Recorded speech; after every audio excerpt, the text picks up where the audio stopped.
أما بعد فأعوذ بالله من الشيطان الرجيم. بسم الله الرحمن الرحيم.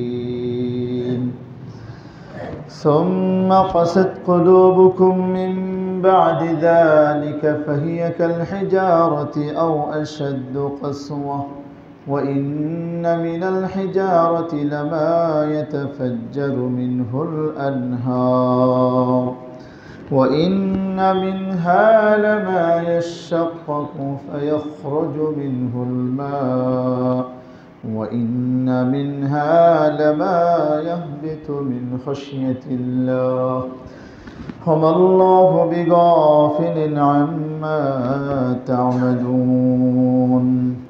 وقال الله سبحانه وتعالى إن الله وملائكته يصلون على النبي يا أيها الذين آمنوا صلوا عليه وسلموا تسليما. اللهم صل على محمد وعلى آل محمد كما صليت على إبراهيم وعلى آل إبراهيم إنك حميد مجيد. اللهم بارك على محمد وعلى آل محمد كما باركت على إبراهيم وعلى آل إبراهيم إنك حميد مجيد. সম্মানিত মুসল্লিয়ানে কিরাম, আল্লাহ পাক রব্বুল আলামিনের দরবারে আমরা শুকরগুজার হয়ে যে মহান রব্বুল আলামিন আমাদেরকে অত্যন্ত ভালোবেসে পছন্দ করে দুনিয়ার মধ্যে সর্বশ্রেষ্ঠ স্থান মসজিদে এবং সর্বশ্রেষ্ঠ মজলিস কোরআনের তাফসীরের মজলিসে আসার বসার তৌফিক দান করেছেন। এজন্য আমরা সকলে বলি আলহামদুলিল্লাহ। আমাদের আলোচনা হয়েছিল সূরা বাকারার ৭৩ নম্বর আয়াত পর্যন্ত। আজকে ইনশাআল্লাহ এর পরবর্তী আয়াত সমূহ থেকে আলোচনা হবে। ইতিপূর্বে আলোচনা হয়েছে ৭৩ আয়াত পর্যন্ত আলোচনা হয়েছে বনি ইসরায়েলের অনেকগুলো পাপাচার এবং তাদের কিছু অপরাধ নিয়ে আলোচনা হয়েছে। তারা কি কি অপরাধ করেছিল সেই অপরাধের আলোচনা হয়েছে। তো এখন থেকে অর্থাৎ এই ৭৪ নং আয়াত থেকে আল্লাহ রাব্বুল আলামিন তারা যেই অন্যায়গুলো করেছে সেই অন্যায়গুলো করার কারণটা কি ছিল, আসলে সেই কারণটা বর্ণনা করতেছেন যে এই কারণে এরা অন্যায়গুলো করেছে। আল্লাহ রাব্বুল আলামিন এই ৭৪ নং আয়াতের মধ্যে বলতেছেন যে তাদের কারণ কি। আমরা ইতিপূর্বে শুনেছি যে তাদের মধ্যে যে গাভী জবাইয়ের ঘটনা, একটা অলৌকিক ঘটনা আল্লাহ তাআলা তাদেরকে দেখিয়ে দিয়েছেন, ঠিক না? একদম সকল মানুষের সামনে একটা মুজিজা আল্লাহ রাব্বুল আলামিন দেখিয়ে দিয়েছেন যে মৃত ব্যক্তিকে দ্বিতীয়বার জীবিত করেছেন, ঠিক আছে? এবং সেই ব্যক্তির মুখের স্বীকারোক্তির মাধ্যমে খুনি ব্যক্তিকে খুঁজে পাওয়া গেছে। এই একটা অলৌকিক ঘটনা, এটা আল্লাহ পাক রব্বুল আলামিনের পক্ষ থেকে হয়েছে, একটা অবিশ্বাস্য, যেটা কোনো মানুষের দ্বারা সম্ভব নয় এমন ঘটনা ঘটানো। তো এত কিছু হওয়ার পরও এই বনি ইসরায়েলরা তারপরে এত কিছু দেখার পরও শুধু এটা নয়, আরও ইতিপূর্বে আরও অনেক ঘটনা তাদের সামনে আল্লাহ তাআলা দেখিয়ে দিয়েছেন। স্বয়ং আল্লাহ রাব্বুল আলামিন তার গায়েবে আওয়াজের মাধ্যমে শুনিয়ে দিয়েছেন তাওরাতের বিধান মানার কথা। তারা মরে যাওয়ার পরে আবার জীবিত করেছেন, তুর পর্বত তাদের মাথার উপর দিয়েছেন, তাদেরকে বিভিন্ন নিয়ামত দিয়েছেন, তারপরে তারা অপরাধ করেছে, ঠিক না? সে অপরাধের কারণ সম্পর্কে আল্লাহ রাব্বুল আলামিন এখানে বলতেছেন সুম্মা কাসাত কুলুবুকুম মিন বাদি যালিক ফাহিয়া কাল হিজারাতি আও আশাদ্দু কাসওয়া। আল্লাহ তাআলা বলতেছেন যে এত কিছু দেখার পর, এই যে একটা অলৌকিক ঘটনা দেখলা, ইতিপূর্বে অলৌকিক ঘটনা দেখাইলাম আমি, এত কিছু দেখার পরও তোমাদের অন্তর কি একটুও গলে গেল না? একটুও গলল না? ঈমান কি আনতে পারল না? বরং তোমরা ঈমান আনতে পারো না। তার কারণ হলো যে অতঃপর এত কিছু দেখার পরও সুম্মা কাসাত কুলুবুকুম মিন বাদি যালিক, এত কিছু দেখার পরও তোমাদের অন্তর কঠোর হয়ে গেছে, কঠিন হয়ে গিয়েছে। সে কঠিনটা কেমন আল্লাহ রব্বুল আলামিন তাদের অন্তরের কাঠিন্য বোঝানোর জন্য এখানে বলেছেন পাথরের মতো, বরং পাথরের চাইতেও আরো বেশি শক্ত। ফাহিয়া কাল হিজারাতি আও আশাদ্দু কাসওয়া, তোমাদের অন্তরসমূহ হয়ে গেছে পাথরের মতো শক্ত, বরং তার চাইতে আরো বেশি কঠিন। রব্বুল আলামিন এই কাঠিন্য বোঝানোর জন্য পাথরের তিনটা উদাহরণ দিয়েছেন। তিন ধরনের পাথরের উদাহরণ দিয়েছেন যে পাথরের মধ্যে অনেক প্রকার আছে, তোমরা তো এই 3 ধরনের পাথরের অন্তর্ভুক্ত নও তোমরা। তাই আল্লাহ রাব্বুল আলামিন সেই পাথরের বর্ণনা দিয়ে বলতেছেন ওয়া ইন্না মিনাল হিজারতি লামা ইয়াতাফাজ্জারু মিনহুল আনহার, কত পাথর রয়েছে যেই পাথরগুলো থেকে রব্বুল আলামিন নদী নালা ঝর্ণা সমূহ প্রবাহিত করেন। কিছু পাথর আছে না, যে পাথর থেকে অনেক পানি আপনার নির্গত হয়, যেই পানির মাধ্যমে নদী হয়ে যায়, খাল হয়ে যায়। ওই পানির মাধ্যমে বিশাল বড় বড় ঝর্ণা আছে না, যারা আপনার সাজেক গিয়েছেন বা এই ধরনের পাহাড়ি অঞ্চলে যারা গিয়েছেন, এরকম ঝর্ণা অনেক দেখতে পেয়েছেন। এবং আমাদের দেশের চাইতে বহির্বিশ্বে আরও এর চাইতে বড় বড় ঝর্ণা আছে, বিশাল বড় বড় ঝর্ণা, যেই ঝর্ণার মাধ্যমে ওই ঝর্ণার পানিতেই বিশাল বড় নদী হয়ে যায়। আছে না এরকম? বহু রাষ্ট্রে আছে। وَإِنَّ مِنَ الْحِجَارَةِ لَمَا يَتَفَجَّرُ مِنْهُ الْأَنْهَارُ وَإِنَّ مِنْهَا لَمَا يَشَّقَّقُ فَيَخْرُجُ مِنْهُ الْمَاءُ, কতক পাথর আছে এমন যেগুলো ফেটে পানি নির্গত হয়, একটু অল্প পানি বের হয়। আগের যে পাথর সেটার মাধ্যমে অনেক পানি বের হয় এবং মানুষ এই পানির মাধ্যমে অনেক বেশি উপকৃত হয়। দ্বিতীয় প্রকার পাথর, খেয়াল করেন, দ্বিতীয় প্রকার পাথর হলো যেটা শক্ত হলেও সেটা ফেটে তার মধ্য থেকে পানি বের হয় এবং সেই পানি থেকেও মানুষ উপকৃত হয়, আগের পাথরের চাইতে একটু কম উপকৃত হয়। এটার উদাহরণ দেখেন, এটার উদাহরণ পূর্বেই 2 পাথরের উদাহরণ দেওয়া যাচ্ছে। ইতিপূর্বে বনি ইসরায়েলের মধ্যে ঘটনা ঘটেছিল না, হযরত মুসা আলাইহিস সালাতু ওয়াস সালামের কাছে তারা পানি চাইল যে আমরা 3 ময়দানে পানি নেই, আমাদের পানির ব্যবস্থা করে দেন। ওয়াইদ ইসতাসকা মুসা লিকওমিহি ফাকুল্লা ইদরিব বিআসাকাল হাজার, স্মরণ করুন ওই সময়ের কথা যখন মুসা তার কওমকে পানি পান করাইতে চাইলেন। আমি মুসাকে বললাম তোমার লাঠি দ্বারা পাথরে আঘাত করো। ফানফাজারাত মিনহু 12 আইনা, রব্বুল আলামিন বলেন এই পাথরে আঘাত করার সাথে সাথে একটা পাথর থেকে একটা নয়, 2টা নয়, 12টি ঝর্ণা প্রবাহিত হয়েছে। সুবহানাল্লাহ, 12টি ঝর্ণা। আমি বলেছিলাম যে পাথরটি হয়তো 4 কোনা পাথর ছিল, 4 কোনা থেকে 3টা যদি ঝর্ণা বের হয়, কয়টা হয়? 12টি ঝর্ণা হয়। আল্লাহ রাব্বুল আলামিন 12টি ঝর্ণা প্রবাহিত করেছেন লাগাতার। এই পানি প্রবাহিত হতো, এখনো প্রবাহিত হয় এবং এই পানি থেকে এই 12টি গোত্র তাদের পানির সকল প্রয়োজন মিটিয়েছিল। রব্বুল আলামিন এই 2 ধরনের পাথরের কথা বললেন। এরপরে তৃতীয় আরেক ধরনের পাথর, ওয়া ইন্না মিনহা লামা ইয়াহবিতু মিন খাশিয়াতিল্লাহ, তৃতীয় আরেক প্রকার পাথর হলো যেগুলোর মাধ্যমে বেশি পানি প্রবাহিত হয় না, কম পানিও নির্গত হয় না, বরং সেগুলো শক্ত, কিন্তু তার মধ্যে এমন একটি ফায়দা আছে, লামা ইয়াহবিতু মিন খাশিয়াতিল্লাহ, সেগুলো আল্লাহ রাব্বুল আলামিনের ভয়ে উপর থেকে নিচে ধসে পড়ে। সুবহানাল্লাহ, আরো জোরে বলি সুবহানাল্লাহ। আল্লাহর ভয়ে পাথর উপর থেকে নিচে ধসে পড়ে।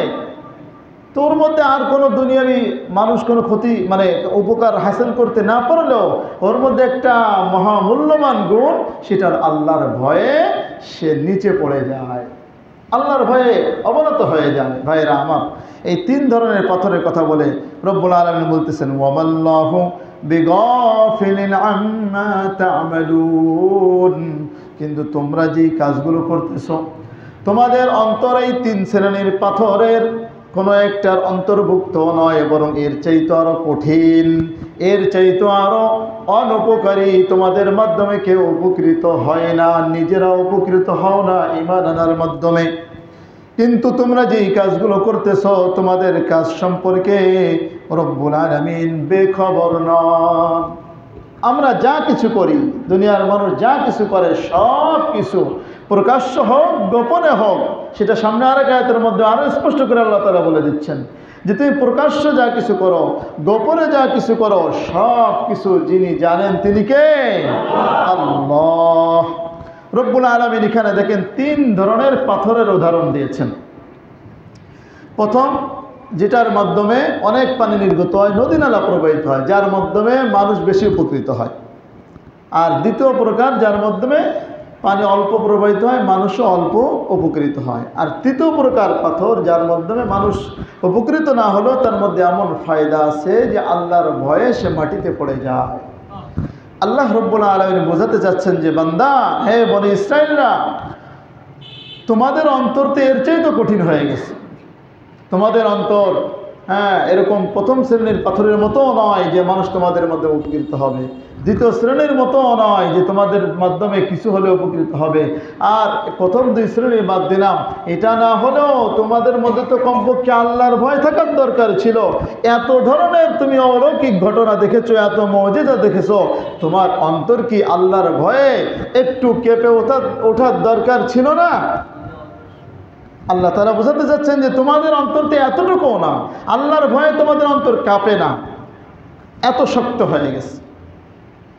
ভাইরা আমার, প্রশ্ন হতে পারে যে আপনি বললেন যে পাথর আল্লাহর ভয়ে উপর থেকে নিচে পড়ে যায়, সব পাথর না, আল্লাহ বলছেন কিছু পাথর। তো এটা তো জড় পদার্থ, আমরা জানি কি একটা জীব, একটা কি একটা প্রাণী, একটা জড়। তো প্রাণী সে আল্লাহর ভয়ে পাইতে পারে, সে তার মধ্যে বিবেক বুদ্ধি থাকে, এই জন্য আল্লাহকে ভয় করে।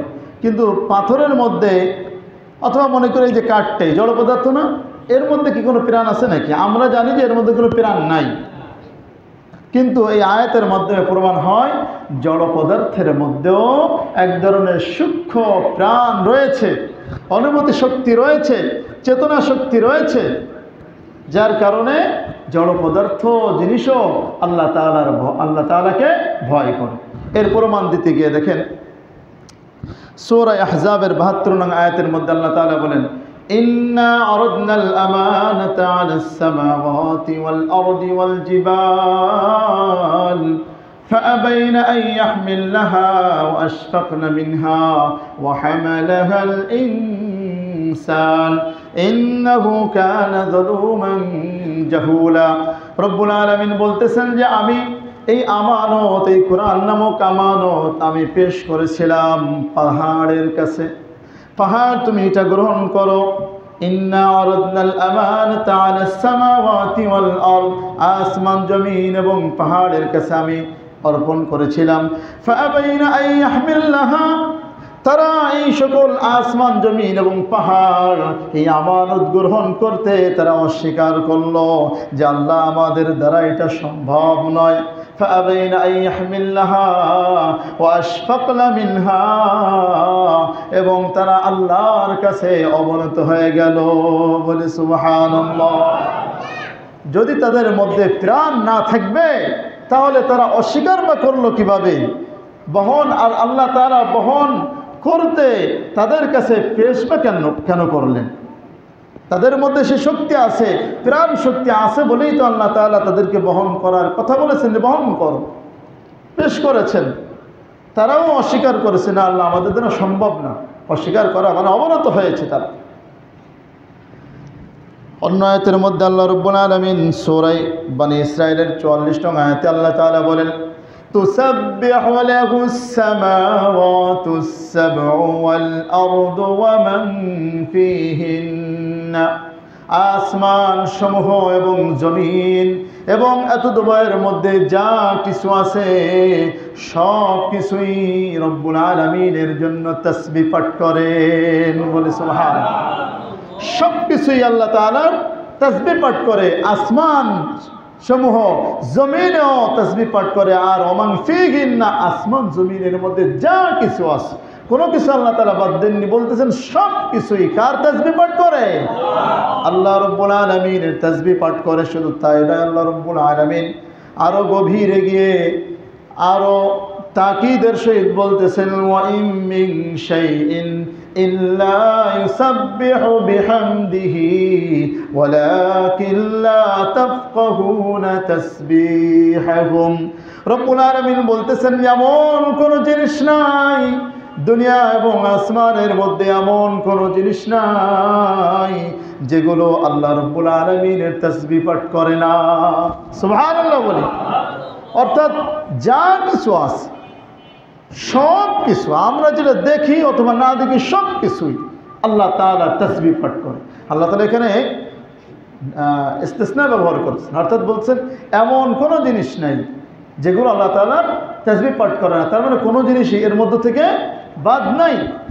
রব্বুল আলামিন আবার সাথে সাথে এটাও বলতেছেন এরা যে তাসবিহ পাঠ করে জড় পদার্থ, এই কাঠটাও কিন্তু আল্লাহ তাআলার তাসবিহ পাঠ করে। রব্বুল আলামিন বলতেছেন ওয়ালাকিন লা তাফকাহুনা তাসবিহাহুম, কিন্তু তোমরা তাদের তাসবিহ বুঝো না। আমরা কি বুঝি? এই কাঠ তাসবিহ পাঠ করতেছে, আসমান তাসবিহ পাঠ করতেছে, জমিন তাসবিহ পাঠ করতেছে, আমরা কি শুনি? আমরা বুঝি? রব্বুল আলামিন আমাদেরকে বুঝিয়ে দিচ্ছেন এই বুঝার ক্ষমতা আমি তোমাদেরকে দেইনি, এই বোঝার ক্ষমতা আমি তোমাদেরকে দেইনি। তোমাদের মেমোরি, তোমাদের ব্রেন সীমিত, লিমিটেড। কিন্তু বর্তমান দেখা যায় যে নাস্তিকের দলেরা যেগুলো বোঝে না সেগুলো নিয়েও নাড়াচাড়া করতে যায়, যার কারণে এরা পথভ্রষ্ট হয়ে যায়।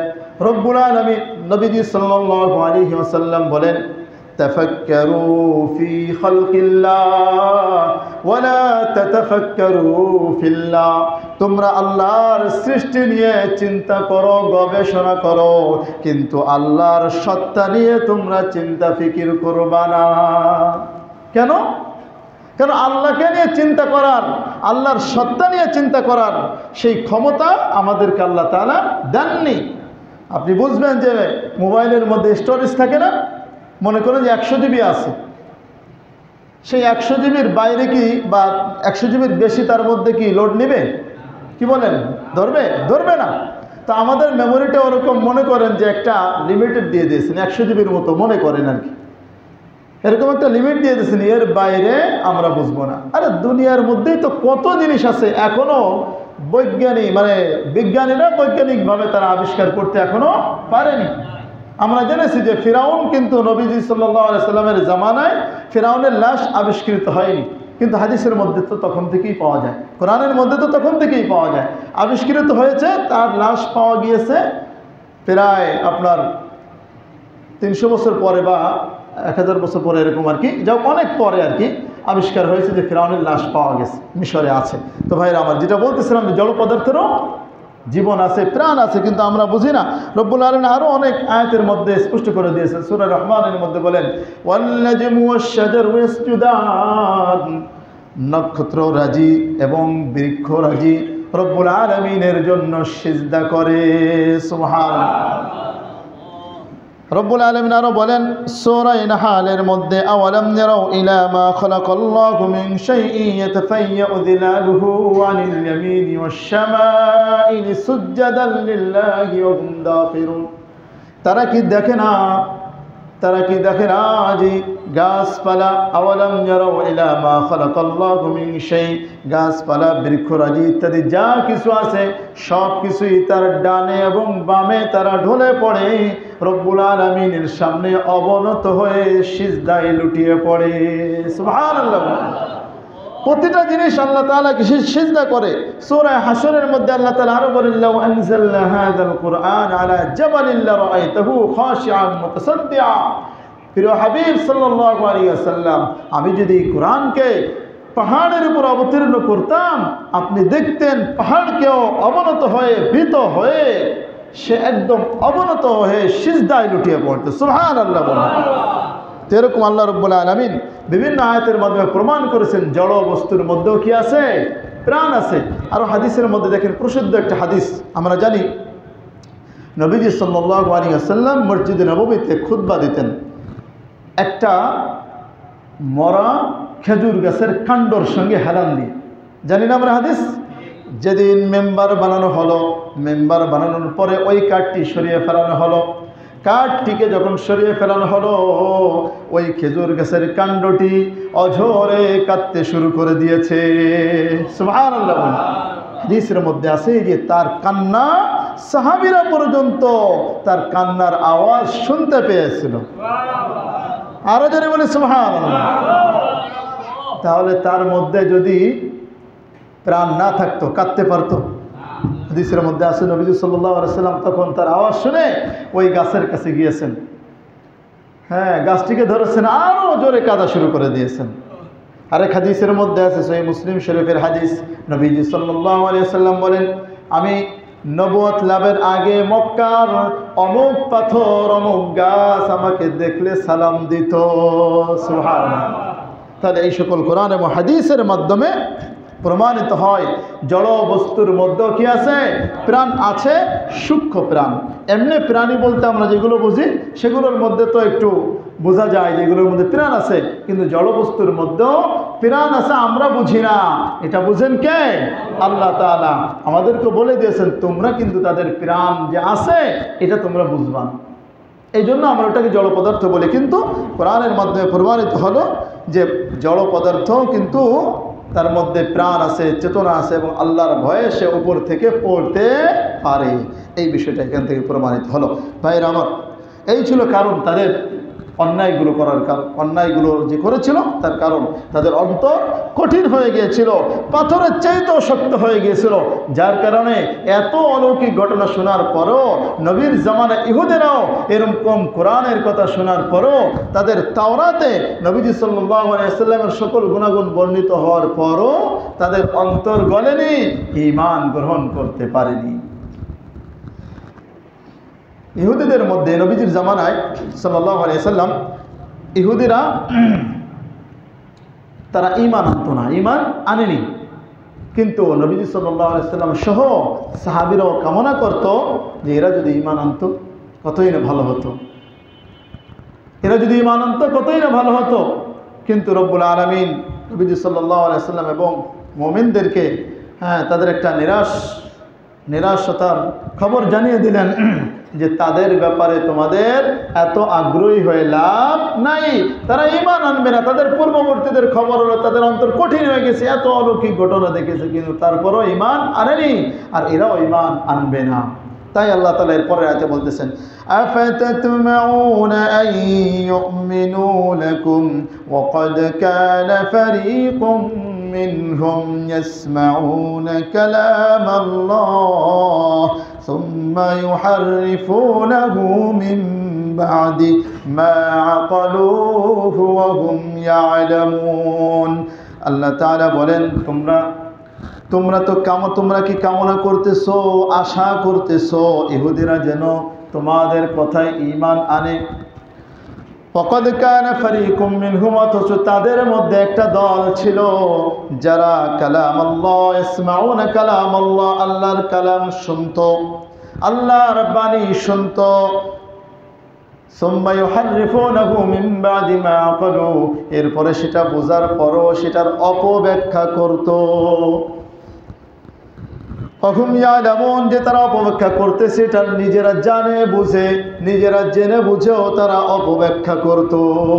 আল্লাহ তাআলা বলতেছেন যে এরা ঈমান আনবে না, কারণ এদের তো একটা স্বভাব, এদের পূর্ববর্তীর মধ্যে একটা দল ছিল, তারা এই তাওরাত শুনেছে, বুঝেছে, বুঝার পরও দলিল প্রমাণাদির মাধ্যমে বুঝেছে যে তাওরাত সত্য, তারপরও তারা তাওরাতের প্রতি ঈমান আনেনি, বরং এই তাওরাতের কথা নিজ কওমের কাছে গিয়ে বলতেছে। মনে আছে যে আল্লাহ তাআলা কিন্তু বলেছে, হ্যাঁ তাওরাত সত্য, তোমাদের কাছে যেটা সহজ হয় সেটা মানবা, যেটা কঠিন হয় সেটা না মানলে কোনো সমস্যা নাই। এই তাহরিফ করেছিল, মনে আছে না? এই তাহরিফ করেছিল ওই যে সত্যের জন্য, তাদের কথা এই ফারীকুন দ্বারা একটা দল, সেই দলের কথা উদ্দেশ্য। আরেকটা তর্জমা হলো যে নবীজির জামানার ইহুদিরা, অর্থাৎ তাদের মধ্যে একটা দল ছিল, অর্থাৎ নবীজির জামানার ইহুদিরা তারা ওই তাহরিফ করতো কিভাবে? কোরআন শুনতো, কোরআন বুঝতো, কিন্তু তারপরও নিজেদের কাছে অপব্যাখ্যা করতো নিজেদের ইহুদিদের মধ্যে। আবার তারা বলতো যে হ্যাঁ নবী তো সত্য, আমরা মানি নবী সত্য, কিন্তু আল্লাহ তাআলার পক্ষ থেকে কথা ছিল নবী আসবে বনি ইসরায়েলের মধ্যে, কিন্তু নবী এসেছে আরবের মধ্যে। তো এই নবী সত্য, এই নবী আমাদের জন্য নয়, আরববাসীদের জন্য। বুঝে আসছে বিষয়টা? এইভাবে তারা মানত, ঠিক আছে? তো এই জন্য তারা যে অপব্যাখ্যা করল, তাওরাতের মধ্যে নবীজি সাল্লাল্লাহু আলাইহি ওয়াসাল্লামের সকল গুণাগুণ রয়েছে এবং নবীজির প্রতি ঈমান আনার কথা বলা হয়েছে, কিন্তু তারা এটাকে অপব্যাখ্যা করে ঈমান আনেনি। তাদের কথা আল্লাহ তাআলা এখানে উদ্দেশ্য করে বলতেছেন যে তাদের মধ্যে তো একটা দল আছে যারা আল্লাহর কালাম শুনে বোঝে তারপরও তাহরিফ করে। وَإِذَا لَقُوا الَّذِينَ آمَنُوا قَالُوا آمَنَّا وَإِذَا خَلَا بَعْضُهُمْ إِلَى بَعْضٍ قَالُوا أَتُحَدِّثُونَهُم بِمَا فَتَحَ اللَّهُ عَلَيْكُمْ। রব্বুল আলামিন এরপরে এই ইহুদিদের মধ্যে আবার দুইটা দল ছিল, কেউ ছিল মুনাফিক আর কেউ ছিল প্রকাশ্য ইহুদি। বুঝে আসছে? কেউ ছিল প্রকাশ্য ঘোষণা যে আমি ইহুদি, আর কেউ ছিল নিজেকে মুসলমান দাবি করত কিন্তু সে ইহুদিই ছিল। পূর্ববর্তী সময় আমরা জেনেছি মুনাফিকদের পরিচয়, এই সূরা বাকারার শুরুর দিকেই মুনাফিকদের পরিচয় শুনেছি। তখন সেখানের মুনাফিকদের উদ্দেশ্য হলো মুশরিকদের মধ্যে মুনাফিক কারা ছিল, কাফের মুশরিকদের মধ্যে মুনাফিক। আর এখানে মুনাফিকদের আলোচনা করতেছে ইহুদিদের মধ্যে কারা মুনাফিক। বুঝে আসছে বিষয়টা? ওরা ছিল মূর্তি পূজারী যারা ঈমান আনেনি কিন্তু ঈমান আনার ভান করেছে। শুরুতেও কিন্তু এরকম একটা আয়াত গেছে, ওয়াইদা খালাউ, হ্যাঁ, ওয়াইদা লাকুল্লাযীনা আমানু ক্বালু আমান্না ওয়াইদা খালাউ ইলা শায়াতিনহিম ক্বালু আমান্না। এখানে আল্লাহ তাআলা বলছেন ইহুদিদের ব্যাপারে, ওয়াইদা লাকুল্লাযীনা আমানু ক্বালু আমান্না, যে যখন তারা মুমিনদের সঙ্গে দেখা করত তখন বলতো, হ্যাঁ আমরা তোমার নবীর, তোমার আল্লাহর প্রতি তো ঈমান আছি, তোমাদের নবীর প্রতিও ঈমান এনেছি, তোমাদের নবী সত্য, তোমাদের নবীর গুণাগুণ আমাদের তাওরাতের মধ্যে আছে, সব কিছু আমরা জানি। এটা গোপনে মুসলমানদের কাছে গিয়ে বলতো। কি বলতো? যে আমি তোমাদের প্রতি, তোমার নবীর প্রতি ঈমান এনেছি, এই নবীর সমস্ত গুণাগুণ আছে, স্বীকারও করতেছি। কিন্তু ওয়াইদা খালা বা'দুহুম ইলা বা'দিন আই ইলা রুআসাইহিম, আর যখন এই সকল মুনাফিক ইহুদিরা নিজেদের নেতাদের সঙ্গে দেখা করত তখন বলতো, ক্বালু আতুহাদ্দিসুনাকুম, ওই নেতারা এদেরকে বলতো, আতুহাদ্দিসুনাকুম বিমা ফাতাহাল্লাহু আলাইকুম, তোমরা কি মুসলমানদের কাছে ওই জিনিস প্রকাশ করে দিচ্ছ, ওই জিনিস বর্ণনা করতেছ যেই জিনিস আল্লাহ রাব্বুল আলামিন তাওরাতের মধ্যে তোমাদের জন্য প্রকাশ করেছেন। অর্থাৎ নবীজি সাল্লাল্লাহু আলাইহি ওয়াসাল্লামের যে গুণাগুণ সবগুলো তাওরাতের মধ্যে আছে, নবীর প্রতি ঈমান আনার কথাও তাওরাতের মধ্যে আছে। তো তোমরা যদি এই কথা স্বীকার করে আসো যে হ্যাঁ আমাদের তাওরাতে আছে, তাহলে তো লিউহাজ্জুকুম বিহি ইনদা রাব্বিকুম, কিয়ামতের দিন তো তারা তোমাদের এই কথাকেই দলিল বানাবে যে এরা সব কিছু জানতো, মানতো, তাওরাতের মধ্যে ছিল, তারপরও ঈমান আনেনি। তোমাদের বিরুদ্ধে আল্লাহ তাআলার কাছে মামলা দায়ের করবে। তাহলে তোমরা তো এই কথা বলে নিজের পায়ে নিজেরা কুড়াল মারতেছো। কারা বলতো? যারা প্রকাশ্য ইহুদি, তারা মুনাফিক ইহুদিদেরকে বলতো যে তোমরা এটা কেন করতেছো। ভাইরা আমার, এই মুনাফিক ইহুদিরা বললাম যে একটা প্রকাশ্য ইহুদি আর একটা হলো মুনাফিক ইহুদি। এরা এসে গোপনে বলতো, তখন তারা বলতো না না আমরা আসলে এই জন্য বলতেছি না, তাদের কাছে ভালো স্বাস্থ্য অস্বীকার করত। তো তখন তারা বলতো, আতুহাদ্দিসুনাকুম বিমা ফাতাহাল্লাহু আলাইকুম লিউহাজ্জুকুম বিহি ইনদা রাব্বিকুম, যাতে করে এরা তোমাদের বিরুদ্ধে মামলা দিতে পারে কিয়ামতের দিন, যে এরা জানতো বুঝতো তারপরও কোরআনের প্রতি ঈমান আনে নাই। আফালা তাকিলুন, ওই প্রকাশ্য ইহুদিরা মুনাফিক ইহুদিদেরকে বলতো তোমরা কি বুঝবা না, তোমরা কি বুঝো না, কেন এই বোকামি কাজটা তোমরা করতেছো? তুমি এই কথা স্বীকার করতেছো, নিজের ঈমানকে প্রকাশ করতেছো, নিজের এই ইহুদিবাদ গোপন করতেছো, এটা তো আল্লাহ তাআলার কাছে এরা প্রকাশ করে দেবে, তুমি এগুলো প্রকাশ করো না, প্রকাশ না করলে বেঁচে যাবা। বুঝে আসছো বিষয়টা? ইহুদিরা ঈমান না আনার অন্যতম কারণ হলো তাদের গোঁড়ামি। তাদের ধারণা ছিল যত নবী আসবে সব আমাদের বংশ থেকেই আসবে এবং শেষ নবী মুহাম্মদুর রাসূলুল্লাহ সাল্লাল্লাহু আলাইহি ওয়াসাল্লাম তিনিও আমাদের বংশ থেকে আসবে, এই আশায় তারা ছিল। কিন্তু আল্লাহ রাব্বুল আলামিন তাদেরকে তো এক হিসেবে পরীক্ষা করেছেন, আর এক হিসেবে তো আল্লাহ তাআলা ফয়সালাই করে রেখে দিয়েছেন যে আল্লাহ তাআলা মুহাম্মদুর রাসূলুল্লাহ সাল্লাল্লাহু আলাইহি ওয়াসাল্লামকে ইসমাঈল আলাইহিস সালামের বংশ থেকে আনবেন। এই আনার পরে তাদের জন্য পরীক্ষা হয়ে গেছে যে অন্য বংশে হওয়ার পরও তোমরা ঈমান আনো কি না। নিজের বংশের নবীর প্রতি ঈমান আনা তো স্বাভাবিক, কে বলেন? নিজের বংশের নেতাকে মানা তো সহজ, কিন্তু অন্য বংশের নেতাকে আমি মানতে পারি কি না এটা হলো দেখার বিষয়। এখানে আল্লাহ তাআলার পরীক্ষা। নিজের স্বজাতির প্রতি মহব্বত সকলেরই থাকে, কিন্তু ভিন্ন জাতির পক্ষ থেকে যদি আল্লাহর রাসূল আসে, আল্লাহর বার্তাবাহক আসে, তখন তুমি মানো কিনা এটা হলো দেখার বিষয়। আল্লাহ তাআলার পরীক্ষা এখানে। মূলত উদ্দেশ্য হলো যে আল্লাহ রাব্বুল আলামিনের আদেশ মানা। আমরা যে ইবাদত করি, কি বলেন, এই নামাজ পড়ি, কেন? আল্লাহ তাআলার আদেশ আছে তাই নামাজ পড়ি। আদেশ না থাকলে নামাজ পড়লে কোনো কোনো সময় গুনাহও হয়। যেমন নামাজের নিষিদ্ধ সময় আছে না, ওই সময় আল্লাহর পক্ষ থেকে নামাজের আদেশ নাই। এই জন্য কোনো ব্যক্তি নিষিদ্ধ সময় যদি কোনো ব্যক্তি নামাজ পড়ে, সে সওয়াবের পরিবর্তে গুনাহগার হবে। তারপরে হজের সময় একটা জায়গা আছে না, 2 ওয়াক্ত নামাজ একসাথে করতে হয়, তখন ওই সময় মতো নামাজটা না পড়াইটাই হলো আল্লাহ তাআলার ইবাদত। কারণ ওখানে আল্লাহ তাআলার আদেশ যে এইখানে তুমি এই আসরের নামাজটা পড়বা না, ওখানে গিয়ে তুমি আসরের নামাজটা একসঙ্গে পড়বা। হ্যাঁ, মাগরিব যাও আর কি, এই 2 ওয়াক্ত নামাজ একত্র করে পড়তে হবে, একত্রে পড়তে হবে। তো এটা তার মানে এখানে আল্লাহ তাআলা বোঝাতে চান যে বান্দা, নামাজ পড়তে বলেছি ফি নাফসি, নামাজ কোনো ইবাদত নয়, বরং আমার আদেশ আছে তাই নামাজ ইবাদত। বুঝে আসছে বিষয়টা? আবার ভুল বুঝবেন না, হুজুর বলেছে নামাজ ইবাদত না। যত ইবাদত আমরা করি না কেন, সবগুলো ইবাদত বলে গণ্য হচ্ছে। কেন? আল্লাহর আদেশ তাই। আল্লাহর আদেশ না থাকলে ইবাদত হবে না। দেখবেন নারীরা প্রত্যেক মাসে অসুস্থ হয় না, তাদের জন্য কিন্তু অসুস্থ অবস্থায় নামাজ পড়া নিষিদ্ধ। নামাজ পড়লে বরং গুনাহ হবে। জেনে বুঝে যদি কোনো ব্যক্তি নামাজ পড়ে, তার গুনাহ হবে। তো কেন? কারণ আল্লাহর আদেশ নাই। আল্লাহর আদেশ নাই বলে এখানে ওটা করলে তুমি কি হবে? গুনাহগার হবে। আমরা অনেক সময় বলি, হুজুর নামাজ পড়া তো ভালো কাজ, তো পড়লে সমস্যা কি? দরুদ পড়া তো ভালো কাজ, তো পড়লে সমস্যা কি? এই যে একটা সমস্যা কি প্রশ্ন করি, এই প্রশ্নতে তো যারা করে তারা এই বিষয়টা বোঝে নাই। আজকে থেকে বুঝে নেন যে আল্লাহর আদেশ যেখানে আছে, নবীর তরিকা যেখানে আছে, সেই কাজটাই ইবাদত বলে গণ্য হবে। অন্যথায় যেখানে আল্লাহর আদেশ নাই, সেখানে ফি নাফসিহি ওটা ইবাদত হলেও আল্লাহর আদেশ না থাকার কারণে ওটা ইবাদত বলে গণ্য হবে না। সহজ কথা, যেখানে আল্লাহর আদেশ আছে সেখানে তুমি নামাজ পড়লে সওয়াব হবে, যেখানে আল্লাহর আদেশ নাই নামাজ পড়লে গুনাহ হবে। বুঝে আসছে বিষয়টা?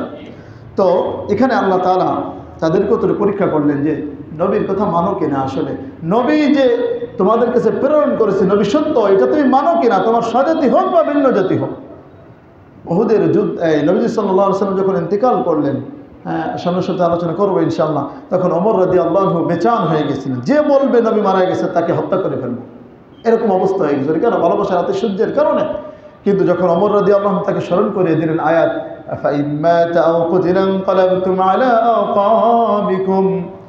আরে নবী যদি মারা যায় অথবা নিহত হয়ে যায়, তাহলে কি তোমরা দিন থেকে সরে যাইবা নাকি? দিন থেকে সরে যাবা নাকি? দিন থেকে তো সরে যাওয়ার কোনো সুযোগ নেই। বরং এরকম নবী তো বহু গত হয়েছে, হাজার হাজার লক্ষ লক্ষ নবী তো এরকম পূর্বে অতিবাহিত হয়ে গিয়েছে। তো নবীদের কাজ তারা দিন প্রচার করা। দিন তোমরা গ্রহণ করেছো, তিনি তো একদিন না একদিন মারা যাবেনি। তাই বলে এখন মারা গেলে তুমি তার জন্য দিন ছেড়ে দেবে না, এই ছাড়ার সুযোগ নাই। তাই আল্লাহ তাআলা বোঝাচ্ছেন, দেখো আল্লাহর আদেশ তুমি আগে মানো। তো রব্বুল আলামিন বোঝাতে চান, বান্দা বনি ইসরাইলরা তারা নিজেরা কথোপকথন করে যে তোমরা যদি তাদেরকে এই কথা বলে দাও, কিয়ামতের দিন এরা তোমাদের বিরুদ্ধে মামলা দায়ের করবে। আপনারা কি বলেন যে তারা যদি মুসলমানদের কাছে এই কথাগুলো প্রকাশ নাও করে, আল্লাহ তাআলা কি জানবেন কি জানবেন না? অবশ্যই জানবেন। যে তাদের তাওরাত কিতাবে আল্লাহ তাআলাই যে বিধান দিয়েছেন, তারা তাওরাতগুলো এই যে তাহরিফ করার কথা গেছে না, তারা তো ওই যে 70 জন তাহরিফ করলোই। আবার তারা তাওরাতকে, এই যে তাওরাত বলেন ইনজিল, এগুলো ফি নাফসি কিতাবগুলো এখন আর বহাল নাই, তার স্থান আসমানি কিতাব হিসেবে বহাল নাই।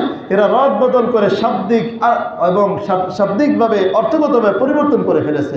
বিধানগুলো নিজেদের পক্ষ থেকে তারা বানিয়ে ফেলেছে, নিজেদের পক্ষ থেকে বানিয়ে দিয়েছে। যেমন একটা বিধান হলো যে তারা রজমের এই বিধানটা তারা মানত না, তাদের তাওরাতে ছিল কিন্তু তারা মানত না। এবং তারা ওই তাদের ইহুদি পণ্ডিতরা, তাদের কাছে যদি কেউ ঘুষ নিয়ে আসতো সত্য বিষয় প্রকাশ করার জন্য, তখন তাদের ঘুষ খেয়ে সত্য বিষয় প্রকাশ করত। আর যদি ঘুষ টুস নিয়ে না আসতো, যদি কেউ অন্যায় প্রতিষ্ঠা করতে চাইতো, তখন তারা তাদের পক্ষে উল্টা ঘুষ নিয়ে এই তাওরাতের বিধানকে রদবদল করে ফেলতো। নাউজুবিল্লাহ বলি। এরা কারা ছিল? আহবারুল ইহুদ, ইহুদিদের ওলামা ইকরাম যারা ছিল, ইহুদিদের মধ্যে যারা পণ্ডিত ছিল, তারা এইগুলো করতো।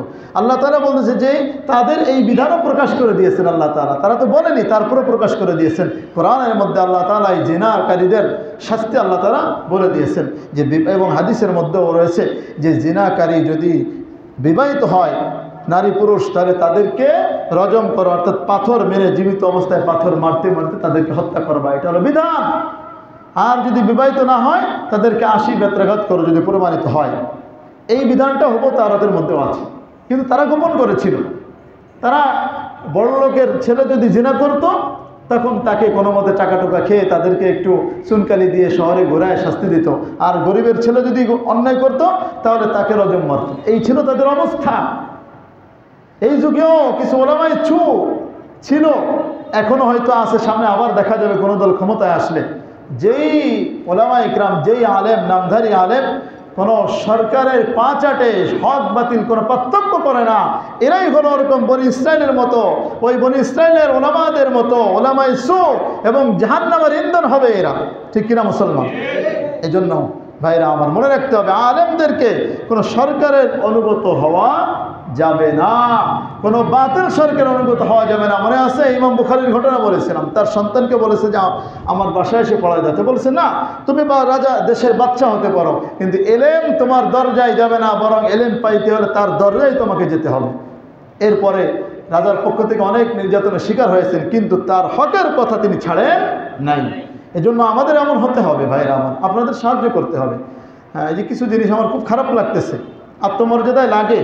এই যে রাজনৈতিক পরিচয়ে দোয়া চাওয়া, দোয়া করা, এটা আসলে আমার আত্মমর্যাদায় বাধে। এজন্য আপনাদের প্রতি আর্জি থাকবে যে ভবিষ্যতে কেউ যেন রাজনৈতিক পরিচয়ে কেউ দোয়া না চায়। আমি কিন্তু করবো না ইনশাআল্লাহ। আমি কমিটির কাছে আবেদন করব যে তারা যদি এটা করতে পারে আলহামদুলিল্লাহ, করতে না পারলে আমি বলবো এখানে আর থাকবো না, কারণ আমার আত্মমর্যাদা, এলেমের আত্মমর্যাদা আমি নষ্ট করতে রাজি নই। রাজনৈতিক পরিচয়, হ্যাঁ কেউ দোয়া চাইতে পারে, কোনো অসুবিধা নেই, বাস নাম ছাড়া দোয়া করবো যদি দরকার হয়। কিন্তু রাজনৈতিক পরিচয়, রাজনৈতিক নেতারা, এরা কোনো আলেমের মুক্তিকে এরা দোয়ার উপযুক্ত না। সারা জীবন আকাম কুকাম সব করেছে, কি করে না এরা। আর তাদের জন্য যদি আমরা দোয়া করতে বসি তাহলে কি দাম থাকলো। এজন্য ইমামদেরকে পরিশুদ্ধ রাখাও মুসল্লিদেরও দায়িত্ব, আপনাদেরও দায়িত্ব এই বিষয়ে সাপোর্ট দেওয়া, নইলে তো স্বকীয়তা থাকবে না। আমি সবসময় বলে এসেছি যে এই মসজিদে কোনো রাজনৈতিক নেতা কোনো বক্তব্য দিতে পারবে না, কারণ ফিরে ফিরে একটা প্রচার হয়ে যায়। ঠিক না? আমার কথা রাগ করতেছেন? আমি কি বোঝাতে চাচ্ছি বুঝতে পারতেছেন তো? তো যাও, আমি আজকে দোয়াটা করেছি, আল্লাহ ক্ষমা করুক, কিন্তু এই দোয়াটা ইনশাল্লাহ সামনে থেকে হবে না ইনশাল্লাহ। যদি কারো প্রয়োজন হয় সে সেমিনারে নিয়ে যাক, সেমিনার করুক, অসুবিধা নেই। সেখানে যাওয়া নেওয়া যায় সেটা হলো আমার পরে ইখতিয়ারি বিষয়, কিন্তু মসজিদে এইভাবে রাজনৈতিক পরিচয় দোয়া করা, আপনারা কি বলেন, এটা কি ঠিক? হ্যাঁ, কোনো আলেম হলে সে রাজনৈতিক হোক বা অরাজনৈতিক হোক, তার জন্য দোয়া করা যাবে সবসময়, কোনো অসুবিধা নেই। আলেমদের জন্য আল্লাহ রাব্বুল আলামিন কোরআনের মধ্যে অসংখ্য জায়গা তাদের জন্য মর্যাদা দিয়েছেন, তাদের জন্য দোয়া করা যাবে। কিন্তু বর্তমান এই গণতান্ত্রিক সিস্টেমে যারা রাজনীতি করতেছে তাদের অবস্থা আমাদের সামনে স্পষ্ট, আমার চাইতে আপনাদের কাছে বেশি স্পষ্ট। কি বলেন? আমিও তো অনেক কিছু জানি রাজনৈতিক ভিতরগত অবস্থা, কিন্তু আপনারা আরও বেশি জানেন। তাদের কৃতকর্ম সব কিছু সম্পর্কে আমাদের সামনে স্পষ্ট।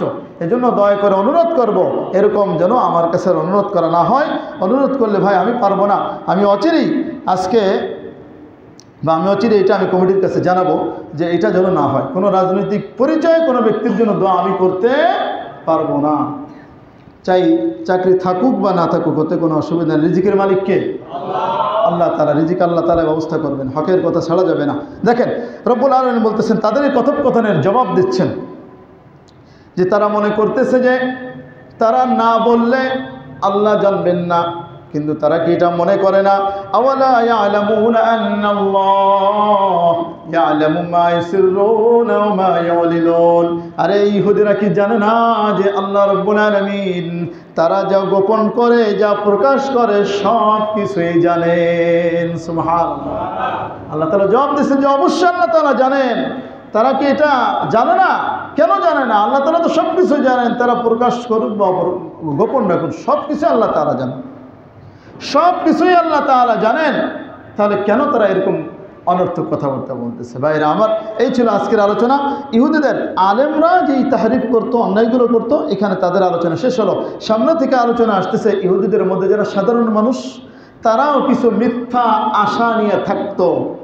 মিথ্যা আশার উপর থেকে ঈমান গ্রহণ করেনি, কোরআনের প্রতি ঈমান আনেনি, তাদের ব্যাপারে আল্লাহ তাআলা আলোচনা করেছেন সামনের সময় থেকে। ইনশাআল্লাহ যদি সুযোগ হয় আগামী সপ্তাহে আল্লাহ তাআলা যদি বাঁচিয়ে রাখেন, সুস্থ রাখেন, এখান থেকে আলোচনা হবে। আল্লাহ তাআলা আমাদের যা শুনলাম আমল করার তৌফিক দান করেন। আমিন। আখির দাওয়ানা আলহামদুলিল্লাহি রাব্বিল আলামিন।